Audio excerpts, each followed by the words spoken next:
Hai semua, kali ini aku akan membawakan sebuah kasus dari Filipina yang beritanya ini sampai viral ke beberapa negara dikarenakan kisahnya sangat mirip dengan film The Orphan yang mana di film tersebut diceritakan tentang seorang anak adopsi yang ternyata malah membawa petaka di keluarga yang menyayanginya dan menganggapnya seperti anggota keluarganya sendiri. Nah, di kasus ini adalah true story-nya atau kisah nyata yang adegannya sangat mirip dengan film tersebut. Yang dikisahkan, anak gadis yang diadopsi tersebut secara perlahan menyakiti, bahkan menghancurkan keluarga yang telah mengadopsi dirinya. Kasus ini berasal dari Melang, Kota Bato, Filipina.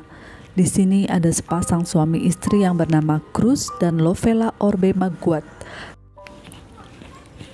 Keluarga Maguat memiliki dua orang anak yang bernama Grizel Gwen Maguat berusia 18 tahun dan Criswell Louis Maguat sang adik yang berusia 16 tahun. Mereka dikenal sangat ramah, baik, dan juga pintar dalam akademiknya. Sang kakak Gwen pernah menjuarai lomba bahasa Inggris di sekolahnya, dan sang adik sangat senang bermain baseball dan bercita-cita menjadi pengacara. Keluarga Maguat merupakan keluarga kecil yang bahagia dan berkecukupan. Sang ayah berprofesi sebagai guru dan sang ibu sebagai kepala sekolah. Mereka dikenal sangat ramah, baik hati, dan sangat dikenal di lingkungan sekitar rumahnya.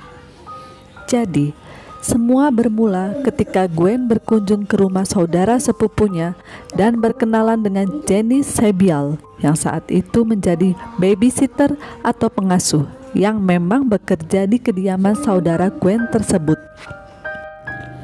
Dari situ, mereka makin akrab. Janice mengatakan kepada Gwen kalau ia adalah anak yatim piatu. Dan ia juga sering curhat kepada Gwen kalau ia sangat capek karena harus bekerja, mengurus dua orang anak, dan juga sekaligus harus bersekolah.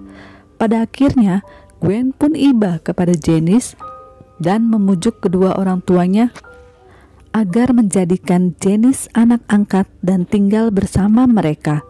Awalnya, kedua orang tua mereka tidak setuju, tetapi karena Gwen terus-menerus memohon, akhirnya Jenny Sebial diperbolehkan tinggal bersama mereka dan dianggap sebagai anak sendiri oleh ayah ibu Maguat.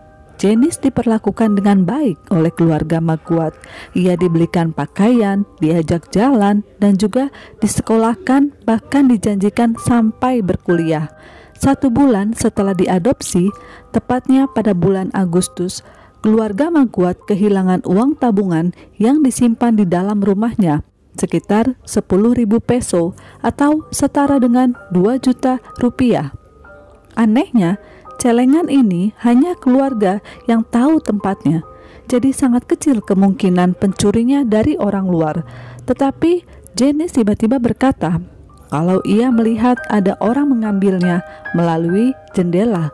Pada awalnya keluarga percaya, tetapi keesokan harinya Gwen tidak sengaja melihat Janice dengan celengan yang hilang tersebut, dan setelah diinterogasi oleh seluruh anggota keluarga, akhirnya Janice mengakui kalau benar ia yang telah mengambil celengan tersebut.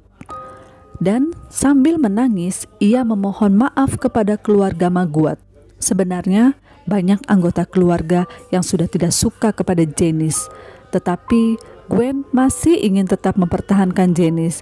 Ia sampai memohon kepada ayahnya agar Janice masih diperbolehkan untuk tinggal bersama mereka.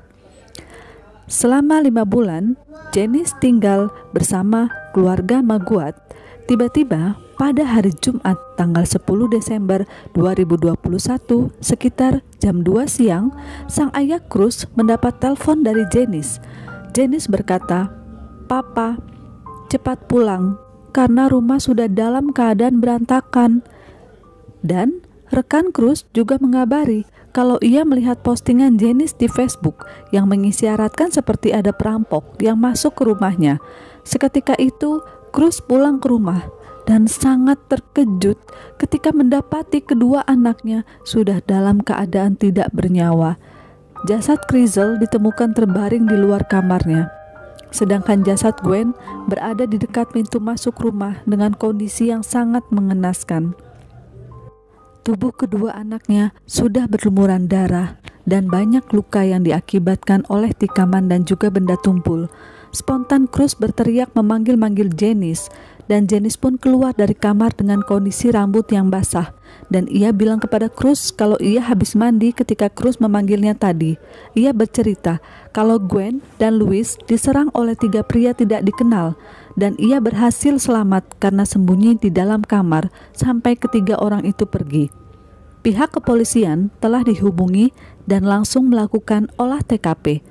Dari penyelidikan, tidak ada barang yang hilang dan pintu masuk dalam keadaan terkunci dari dalam, dan tidak ada tanda paksaan orang masuk ke dalam rumah itu dengan cara dipaksa.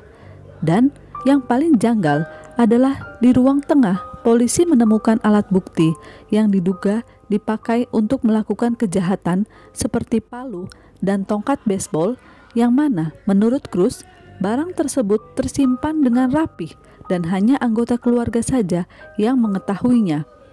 Polisi juga melakukan pemeriksaan di belakang rumah yang mana posisinya berdekatan dengan pinggir kali. Polisi menemukan sebuah kantong plastik yang setelah dibuka ternyata berisi pakaian dan celana wanita yang sudah berlumuran darah. Setelah 6 hari melakukan penyelidikan, polisi akhirnya menemukan sidik jari pada alat bukti kejahatan. Akhirnya, pada tanggal 16 Desember 2021, polisi mengumumkan pelaku dari pembunuhan keji tersebut. Dan ini sangat mengejutkan banyak pihak, karena ternyata yang tega menghilangkan nyawa adik kakak tersebut tidak lain adalah Janice Sabial, yang telah diangkat dan diperlakukan layaknya keluarga sendiri oleh semua anggota keluarga Maguad. Setelah bukti-bukti ditunjukkan kepadanya, akhirnya Janice mengakui perbuatan kejinya itu. Tetapi Janice tidak dapat dituntut sebagai pelaku kriminal karena usianya yang baru menginjak 17 tahun. Maka ia ditempatkan dalam pengawasan Departemen Sosial Negara Filipina, yang mana hal ini membuat keluarga Maguad sangat terpukul dan menuntut agar pemerintah Filipina merevisi peraturan perundangan batas usia pelaku kejahatan agar kedua anaknya mendapatkan keadilan. Banyak yang menduga kalau motif Janice adalah karena ingin dianggap sebagai anak satu-satunya oleh keluarga Maguad. Hal ini dibuktikan ketika pada hari kejadian ia pertama kalinya memanggil Cruz dan Lovella dengan sebutan Papa dan Mama. Dan juga ada postingan Janice sehari sebelum kejadian, tepatnya pada tanggal 9 Desember 2021 yang berisi, "Suatu hari apapun yang kita harapkan dapat terwujud." Banyak yang bersimpati atas kejadian yang menimpa keluarga Maguad.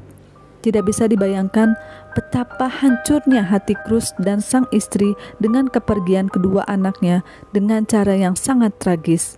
Semoga kisah ini dapat menjadi pembelajaran agar kita harus hati-hati kepada orang yang baru kita kenal dan tidak diketahui asal-usulnya dengan jelas, karena isi dari hati dan pikiran setiap manusia pasti berbeda-beda. Terima kasih untuk kalian yang sudah menonton video ini. Sampai jumpa di video lainnya.